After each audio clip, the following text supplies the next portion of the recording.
Hello friends, എന്തൊക്കെയുണ്ട് വിശേഷം? എല്ലാവർക്കും സുഖമല്ലേ? ഞാനും സുഖമായിട്ടിരിക്കണം. അപ്പോൾ രാവിലത്തെ കാര്യങ്ങളൊക്കെ തീർത്തതിന് ശേഷം കേട്ടോ വീഡിയോ പിടിക്കാൻ വിചാരിച്ചത്. കാരണം ഇന്ന് രാവിലെ നല്ല തിരക്കായിരുന്നു. കാരണം വിഷുവിൻ്റെ തലേ ദിവസമാണ്. ഒരുപാട് ജോലികൾ ചെയ്ത് തീർക്കാണ്ടായിരുന്നു. ക്ലീനിങ് മുതൽ അലക്ക് വരെ. അലക്കാൻ വാഷിംഗ് മെഷീൻ ഉണ്ട്, പക്ഷേ ഇപ്പം പിടിച്ച് വാഷിംഗ് മെഷീൻ എനിക്കൊരു പണി തന്നു. അത് 2 ദിവസമായിരുന്നു. സ്പിന്നിൻ്റെ സമയത്ത് ഭയങ്കര ബഹളം അതിനകത്ത്, എന്താണെന്നറിയില്ല. അവസാനം ഓഫാക്കിയിട്ട് അതിന് തുണി എടുക്കുകയാണ് ചെയ്തത്. അപ്പോൾ അതിന് ആളെ വിളിച്ചിട്ടുണ്ട്, വന്നിട്ടില്ല. അപ്പോൾ ഇന്ന് ഞാൻ എല്ലായിടത്തോളം കഴുകാനുള്ളതൊക്കെ, പിന്നെ ബെഡ്ഷീറ്റും ഇതൊക്കെ വിഷുവല്ലേ, അപ്പോൾ ഒന്ന് കഴുകണം എന്ന് വിചാരിച്ച് ഇരിക്കുകയായിരുന്നു. അപ്പോൾ പിന്നെ അതൊക്കെ ഒന്ന് കല്ലിലലക്കായിരുന്നു. അത്രയും ഡ്രസ്സ് ഒന്ന് കല്ലിലലക്കി. ബെഡ്ഷീറ്റ് എല്ലാ ബെഡ് മത്തിയും ബെഡ്ഷീറ്റ് മുതൽ ഞങ്ങളുടെ എല്ലാവരുടെയും ഈ 2 ജോഡി ഡ്രസ്സും. അപ്പോൾ അലക്കാൻ തന്നെ എനിക്ക് കുറച്ച് സമയം ഉണ്ടായിരുന്നു. അങ്ങനെ അടുക്കള പണിയൊക്കെ കഴിഞ്ഞിട്ടോ. ചോറും കറിയും ഉപ്പേരിയും പപ്പടവും. ഇന്ന് നോണൊന്നുമില്ല, അങ്ങനത്തെ വെജ് വിഭവങ്ങൾ മാത്രം തന്നെയുള്ളൂ. കാരണം ഇനിയിപ്പോൾ ഇന്ന് നോണെടുത്താൽ നാളെ ഞങ്ങൾ നോണ് കഴിക്കില്ല, അതുകൊണ്ട് ഇന്ന് നോണ് വാങ്ങിയിട്ടില്ല. അപ്പോൾ ഇന്നലെ തന്നെ വൈകുന്നേരം തൊട്ട് നോണുണ്ടായിട്ടില്ല. ഞാൻ അത്തരം പണികളൊക്കെ ക്ലീനിങ് ഫുള്ള് കഴിഞ്ഞു. ഇനി കുറച്ച് മുകളിൽ തുടയ്ക്കാണ്ട്, അവിടെ അടിച്ചു വാരി പോന്നിട്ടേ ഉള്ളൂ. അപ്പോഴേക്ക് മോൻ്റെ ഫ്രണ്ട്സ് വന്നു. അപ്പോൾ അതുകൊണ്ട് അവിടെ തുടച്ചിട്ടില്ല, അടിച്ചു വാരിയിട്ട് പോന്നിട്ടേ ഉള്ളൂ. അവരുടെ കഴിയട്ടെ, അവർ എഡിറ്റിങ്ങിൻ്റെ എന്തൊക്കെ കാര്യങ്ങൾ അവിടെ മുകളിൽ സംസാരിക്കുകയാണ്. അപ്പം ഇനി അതിൻ്റെ ഇടയിൽ ചെന്ന് ഞാനൊരു ഡിസ്റ്റർബ് ആവണ്ടല്ലോ. അവരുടെ കാര്യങ്ങളൊക്കെ കഴിയട്ടെ. ഏതായാലും അപ്പോഴേക്ക് എനിക്ക് കുറച്ച് ജോലി ഇവിടെ ചെയ്യാനുണ്ട്. കാരണം ഞാൻ മുളകാ പച്ചടി ഉണ്ടാക്കി വെക്കാമെന്ന് വിചാരിച്ച ആ സമയം കൊണ്ട് ഞാൻ തുടയ്ക്കാൻ പോകാൻ നിന്നതാണ് മോളിക്ക്. അപ്പോൾ വിചാരിച്ച് ഇനി അവരുടെ കഴിയട്ടെ. ഞാൻ അപ്പോൾ അവർക്ക് ഒരു ലൈം ജ്യൂസൊക്കെ അടിച്ച് കൊടുത്തു. ഇനി ഊണ് വേണ്ടി വരും, 2 പേരുണ്ട് വന്നിട്ട്. അപ്പോൾ അവർക്കും ഊണാകുമ്പോഴേക്കുന്നത് ഉണ്ടാക്കിയാൽ അവർക്ക് കൊടുക്കുകയും ചെയ്യാം. നാളെ നമുക്ക് എടുക്കാമല്ലോ, നാളേക്ക് കുറച്ച് എടുത്ത് വെച്ചിട്ട് ബാക്കി ഇന്ന് വിളമ്പാനെടുക്കാമല്ലോ. അപ്പോൾ ഞാൻ അത് ചെയ്യട്ടെ ചോദിച്ചു. അപ്പോഴേക്കും അവരുടെ കഴിയുകയാണെങ്കിൽ മുളക് തുടയ്ക്കും ചെയ്യാമല്ലോ.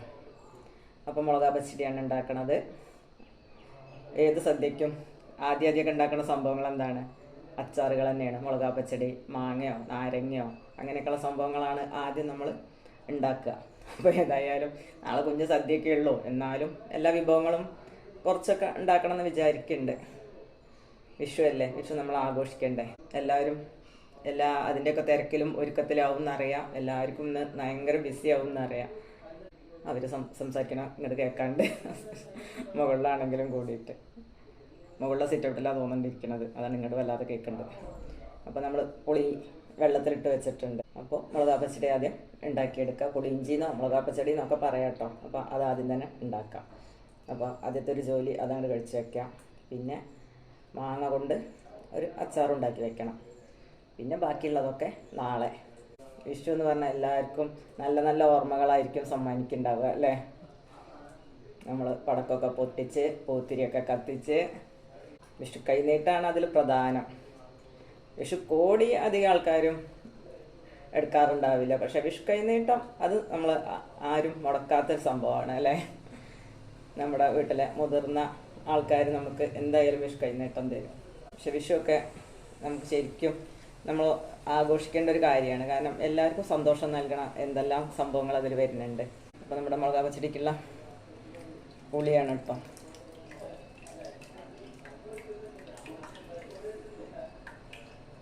പുളിയോളം പോരെ ശർക്കര. പുളിയിനേക്കാളും 2 ഇരട്ടി ശർക്കര വേണമെന്നാണ് പറയുക. എത്ര പുളി എടുക്കുന്നോ അതിൻ്റെ ഇരട്ടി ശർക്കര വേണം, അപ്പോഴാണ് ഇത് ടേസ്റ്റ് ഉണ്ടാവുന്നത്. പുളിയേക്കാളും മധുരമാണ് മുന്നിട്ട് നിൽക്കേണ്ടത്.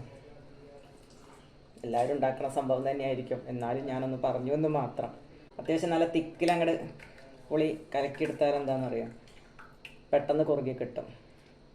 പിന്നെ കുറച്ച് മുളക് പൊടി, മഞ്ഞൾപ്പൊടി, ഉപ്പും എല്ലാം ചേർത്ത് കൊടുക്കാം. അപ്പം നമുക്ക് സ്റ്റൗ കത്തിക്കാം.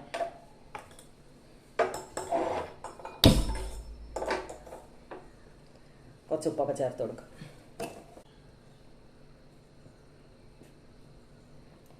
മധുരമാണെങ്കിലും ബാലൻസ് ചെയ്യാൻ വേണ്ടിയിട്ടുള്ള ഉപ്പ് വേണം. അപ്പോൾ ബാക്കി പൊടികളൊക്കെ ചേർത്ത് കൊടുക്കാം.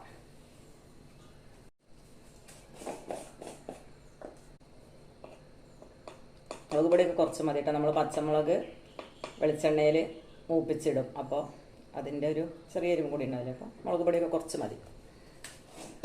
മഞ്ഞൾപ്പൊടി അത് വളരെ കുറച്ച് മതി കേട്ടോ. പുളിയുടെ കളറാണ് മുന്നിട്ട് നിൽക്കേണ്ടത്. പുളിയിഞ്ചി എന്ന് പറയുമ്പോൾ കറുത്ത കളറിൽ തന്നെ ആയിരിക്കും, അപ്പോൾ വളരെ കുറച്ച് മതി. ജോലിയുള്ളൊരു ദിവസമായിരുന്നു. അപ്പോൾ ഞാൻ അതൊക്കെ തീർത്തിട്ട് വീഡിയോ പിടിക്കാമെന്ന് വിചാരിച്ചത്. അതിൻ്റെ ഇടയിൽ കൂടെ അതും ഇതും എല്ലാം കൂടെ നടക്കില്ല. അലക്കണ പണി തന്നെ ആലോചിച്ച് നോക്കൂ, കുറച്ച് സമയം വേണ്ടേ. അത്രയും അലക്കാൻ 2-3 ബെഡുമത്തെ ഷീറ്റുകളും ഇതൊക്കെ അലക്കി വരുമ്പോഴേക്കും സമയം എത്ര വേണം. പിന്നെ സോഫേൻ്റെ വിരി ഉണ്ടായിരുന്നു. പിന്നെ ഞങ്ങളുടെ 3-4 ജോഡി ഡ്രസ്സ്, ഓരോരുത്തർക്കും 2 ജോഡി ഉണ്ടായിരുന്നു. അപ്പോൾ എത്രയും ഇതൊക്കെ അലക്കി കഴിയണ്ടേ. പിന്നെ ആകെ ഒന്ന് ക്ലീൻ ചെയ്തു. പഴമക്കാർ പറയും പോലെ തന്നെയാണ് കേട്ടോ. നമ്മൾ ഫുള്ളൊന്ന് വൃത്തിയാക്കി എടുക്കുമ്പോൾ നമുക്കൊരു പ്രത്യേക സന്തോഷമാണ്. എല്ലാ ഭാഗവും അടിച്ച് തുടച്ച് വൃത്തിയായി വരുമ്പോൾ.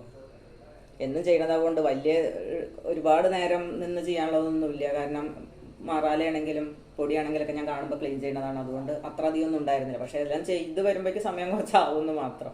മുകളിലായാലും അത്രയും. പിന്നെ ഞാൻ വലിയൊരു വടീൻ്റെ മുകളിൽ കുറച്ച് ചൂലവും ഓലയൊക്കെ കെട്ടി കൊടുത്തിട്ട് ഞാൻ സൈഡ് ഭാഗത്തുള്ള സൺസൈഡിൻ്റെയൊക്കെ സൈഡിൽ കൂടെ ഒക്കെ ഞാൻ ഫുള്ള് അങ്ങനെയൊക്കെ കട്ടിയെടുത്തു.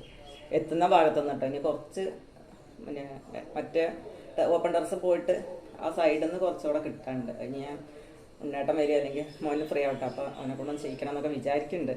അത്രയേ ഉള്ളൂ. അവിടെ ഇല്ല അധികം. എന്നാലും ഒന്ന് വെറുതെ ഒന്ന് തട്ടിയെടുത്ത് കഴിഞ്ഞൊരു മൊത്തം ക്ലീൻ ആയില്ലേ.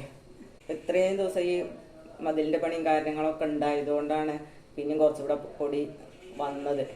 അല്ലാതെ അപ്പം ക്ലീൻ ചെയ്ത് പോകുകൊണ്ടാണ് ഇപ്പോൾ വലിയൊരു ഭാരമില്ലാതെ എനിക്ക് തോന്നിയതും.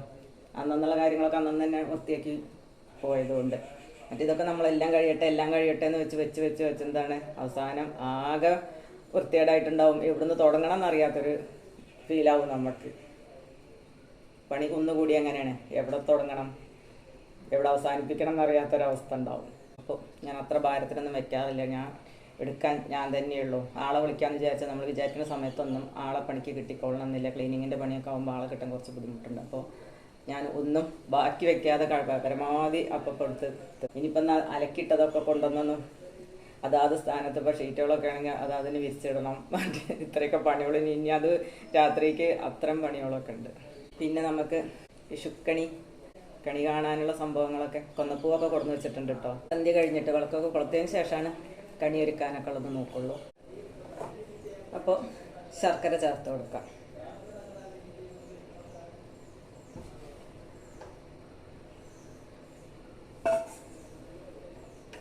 അപ്പോൾ നന്നായി തിളച്ച് കുറുകട്ടെ. ഇനി ശർക്കര ഒന്നുകൂടി മെൽറ്റ് ആകുമ്പോൾ കുറച്ചും കൂടി ഒന്ന് ലൂസാവും. അപ്പോൾ അതൊന്നും കൂടി കുറുകി വരട്ടെ. ആ ശർക്കരയും പുളിയും കൂടി ഒന്ന് നന്നായി കുറുകണം. അപ്പോഴാണ് അതിൻ്റെ ടേസ്റ്റ് വരിക. ആവശ്യത്തിന് മധുരം വേണം. മധുരമാണ് മുന്നിട്ട് നിൽക്കേണ്ടത് പുളിയിഞ്ചിയിൽ. പിന്നെ ഇഞ്ചിയും കടുകും കറിവേപ്പിലയും പച്ചമുളകും ഒന്ന് വറവും ഇട്ട് കൊടുക്കും.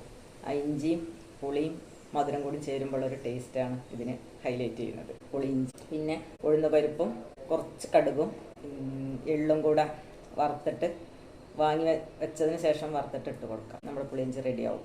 നന്നായി തിക്കായിട്ടോ ഞാൻ പുളി കലക്കിയിട്ടുള്ളത്. അതുകൊണ്ട് ഒരുപാട് സമയമൊന്നും വറ്റിക്കേണ്ട, പെട്ടെന്നായി കിട്ടും. ഇതിങ്ങനെ നന്നായി കുറുക്കിയിട്ട് നന്നായി തണുത്തതിന് ശേഷം നല്ല ഇരട്ടായിട്ടുള്ളൊരു പാത്രത്തിൽ ആക്കി എടുത്ത് വെക്കുകയാണെങ്കിൽ നമുക്ക് ഒരു 2 ആഴ്ചയിലേറെ നന്നായി കേടുവരാതെ ഉപയോഗിക്കാം. ഒരു ടേസ്റ്റ് വ്യത്യാസമോ ഒന്നും വരില്ല. നല്ല ഇരട്ടായിട്ടുള്ള പാത്രമാവണം.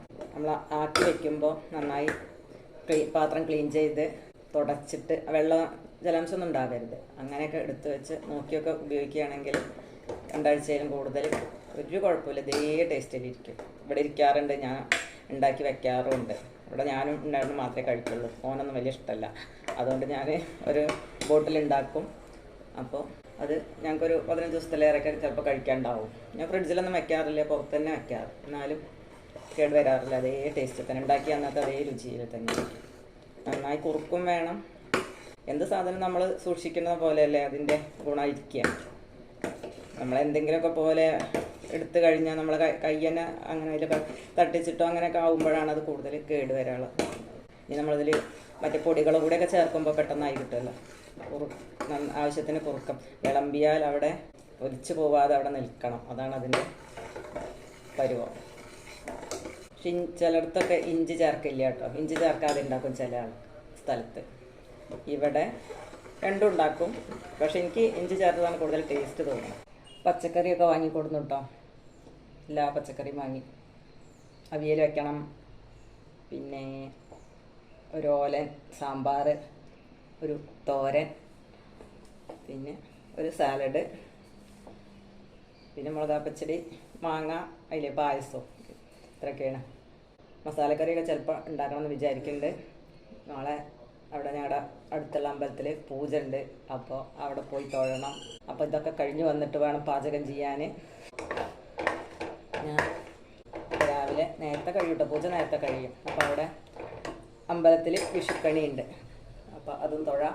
അപ്പോൾ എന്തായാലും നാളെ അമ്പലത്തിൽ പോകണം. നമ്മൾ വിഷുക്കണി ഇവിടെ വീട്ടിൽ ഒരുക്കണുണ്ട്, കണി കാണുന്നുണ്ട്. എന്നാലും അമ്പലത്തിൽ പോയിട്ടും വിഷുക്കണി കാണാമല്ലോ. അപ്പോൾ രാവിലെ അമ്പലത്തിൽ പോകണം എന്നൊക്കെ വിചാരിക്കുന്നുണ്ട്. ഒക്കെ ഒരു പ്ലാനിങ് ആണ്. എല്ലാം സക്സസ് ആവും, നടക്കും എന്നൊക്കെ വിചാരിക്കുന്നുണ്ട്. നടക്കുമല്ലേ? നമ്മളെന്താഗ്രഹിക്കണം അതാണ് നമ്മളെ മനസ്സാണ്. നമ്മളത് എന്ത് ചെയ്യണം എന്നുള്ളത് നമ്മൾ തീരുമാനിക്കുമ്പോഴല്ലേ കാര്യങ്ങൾ നടക്കുക. പിന്നെ കുറച്ച് ദൈവത്തിൻ്റെ അനുഗ്രഹം കൂടി വേണം കേട്ടോ. എല്ലാം നമ്മുടെ കഴിവൊന്നുമല്ല, കുറച്ചൊക്കെ ഈശ്വരൻ്റെ അനുഗ്രഹം കൂടി വേണം. ഞാൻ അത്തരത്തിൽ വിശ്വസിക്കുന്ന ഒരാളാണ്. 10-15 മിനിറ്റൊക്കെ മതിയിട്ടത് സത്യത്തിൽ ഉണ്ടാക്കാൻ. വലിയൊരു പണിയൊന്നുമില്ല. പുളി തിക്കാക്കി കലക്കി കഴിഞ്ഞാൽ പെട്ടെന്ന് ആക്കിയെടുക്കാം. ഇതൊക്കെ നമ്മൾ വിചാരിക്കും, അയ്യോ ഇത്രയൊക്കെ പണി എടുക്കണമല്ലോ, അത് കുറുക്കി എടുക്കണമല്ലോ, അങ്ങനെ വേണം എന്നൊക്കെ വിചാരിക്കും. ഒരു പണിയില്ല, പെട്ടെന്നാവും. ഇത് പുളി ഒരു അടുപ്പിൽ വെച്ച് കഴിഞ്ഞാൽ നമ്മൾ ആ ഉഴുന്നും എള്ളും ഒക്കെ ഒന്ന് വറുത്തെടുക്കുക. പിന്നെ അതിൻ്റെ കൂടെ കുറച്ച് പച്ചക്കടും കൂടി കൂട്ടി ഒന്നിച്ച് മിക്സിക്കാണ് പൊടിച്ചാൽ മതി. അത് ചേർക്കുക, അത്രയ്ക്ക്. പിന്നെ ഒരു വറവ് കൂടാ, ഒട്ട് പണിയുണ്ടോ. അപ്പോൾ നമ്മുടെ ഉഴുന്ന് പരിപ്പ് റെഡി ആവാനായിട്ടുണ്ട്. ഞാൻ കുറച്ച് എള്ളും ചേർത്ത് കൊടുത്തിട്ടുണ്ട് കേട്ടോ. ഉഴുന്ന് പരിപ്പ് ഏകദേശം മുക്കാനായപ്പോഴാണ് എള്ള് ചേർത്ത് കൊടുത്തത്. രണ്ടും കൂടെ ഒരുമിച്ച് പൊടിച്ചെടുക്കാം. ചൂടാറിയതിന് ശേഷം പൊടിക്കാം. പുളിയിഞ്ചിയിലേക്കുള്ള വറവാണ് റെഡിയാക്കുന്നത്. ഇഞ്ചി, പച്ചമുളക്, കറിവേപ്പില, കടുക്, ഇത്രയാണ് കേട്ടോ. മൂത്ത് വന്നിട്ടുണ്ട്, അതിലേക്ക് ചേർത്ത് കൊടുക്കാം. പൊടി ചേർത്ത് കൊടുക്കാം. 10 മിനിറ്റ് ഇരിക്കുമ്പോഴേക്ക് തന്നെ നന്നായി മുളകാപ്പച്ചടി റെഡി ആയിട്ടുണ്ട്. അടച്ചു വെച്ച് കൊടുക്കാം. ചെറുതായി നാവി പോകട്ടെ കേട്ടോ. അങ്ങനെ ഫുള്ളായിട്ട് മൂടി വെക്കണ്ട. മക്കൾക്ക് ഫുഡ് കൊടുക്കട്ടെ, കാരണം എൻ്റെ ഫ്രണ്ട്സ് വന്നിരിക്കല്ലേ. സമയം 1 മണി ആയിട്ടുണ്ട്. ഇനി ഭക്ഷണം കൊടുക്കട്ടെ. കൊന്നപ്പൂവ് കിട്ടിയിട്ടുണ്ട്. ഇനി കണി ഒരുക്കുന്നതിന് വേണ്ടിയിട്ടുള്ള മറ്റ് സംഭവങ്ങളൊക്കെ എടുത്ത് റെഡിയാക്കി വെക്കണം. എന്നാൽ പിന്നെ വേഗം സന്ധ്യ വിളക്ക് കൊളുത്തിയതിന് ശേഷം വേഗം നമുക്ക് ഒരുക്കി വെക്കാമല്ലോ.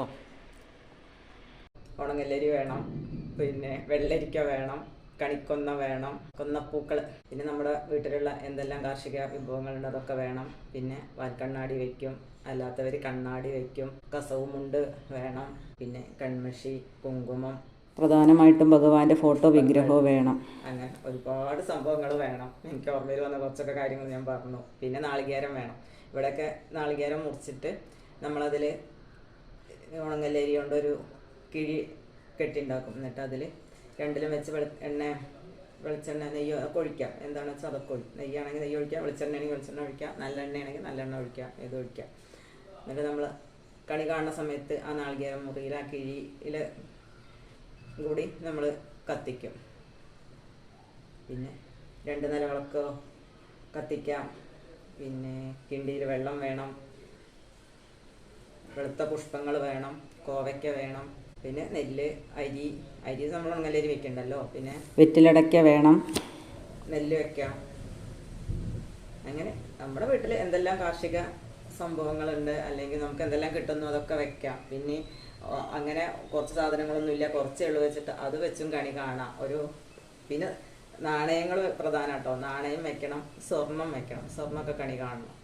സ്വർണം കണി കാണണം എന്താണ്, നാളത്തെ ഐശ്വര്യത്തിന് വേണ്ടിയിട്ടുള്ള സംഭവങ്ങളല്ലേ. അപ്പോൾ അതുകൊണ്ടായിരിക്കും സ്വർണ്ണമൊക്കെ പറയുന്നത്. സമൃദ്ധിക്ക് വേണ്ടിയിട്ടുള്ള ഒരുക്കങ്ങളല്ലേ. അപ്പോൾ ഇതൊക്കെ നമ്മൾ സമ്പൽ സമൃദ്ധി നൽകുന്ന സംഭവങ്ങളാണ്. എല്ലാ സംഭവങ്ങളും കണി വയ്ക്കാം.